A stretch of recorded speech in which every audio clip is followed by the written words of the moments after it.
not only do you have to move from point A to B in life, but point A is often a very difficult place to be.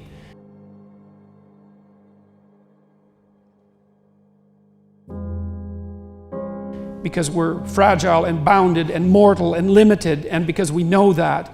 And so one of the implications of that, as many great religious traditions are at pains to illustrate or demonstrate or proclaim, is that life is essentially suffering. And I believe that to be a fundamental truth. But perhaps not the most fundamental truth, because I think the most fundamental truth is that despite the fact that life is suffering, people can transcend that. And partly the way they transcend that is by pursuing things of value. And so that if there is no value proposition at hand, then you have no meaning to justify the difficult conditions of your life. And that's brutally difficult for people. You know, Nietzsche said, he who has a why can bear any how. And you see, and I've certainly seen this as a clinical practitioner, that people who have no purpose in their life are embittered by the difficulties of their life.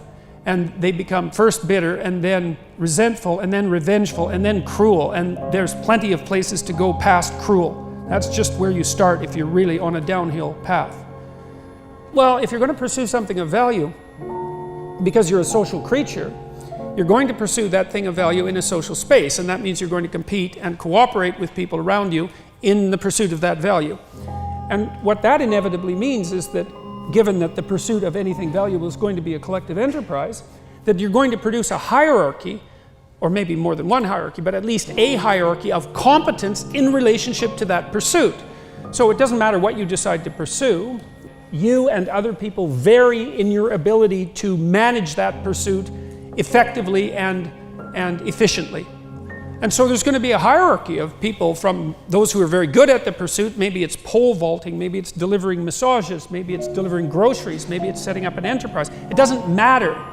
But if it's a valuable pursuit and you pursue it socially, you're going to produce a hierarchy.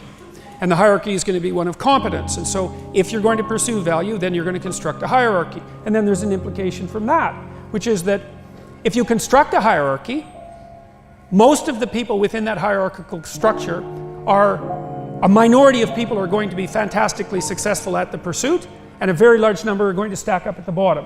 And that's a manifestation of what's known as Price's law. It's mapped by the Pareto distribution. It's an expression of what's been known among economists as the Matthew principle from the New Testament.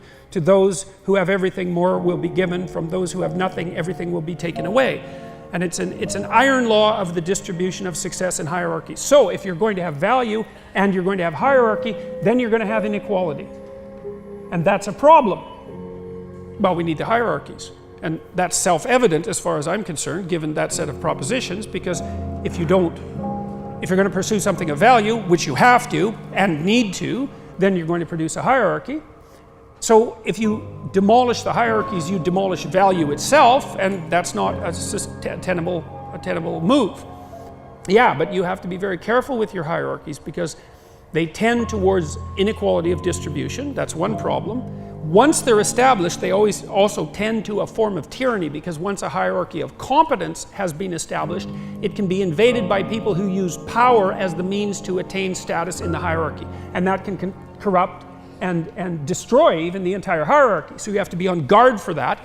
Plus, if your hierarchy becomes too steep in its distribution, so it's too tiny a fraction of people at the top and too great an agglomeration of people at the bottom, especially under conditions of genuine privation, then the people at the bottom, it's not only unjust and unfair and producing excess suffering, but the people at the bottom have nothing to lose and might as well just flip the hierarchy on its end.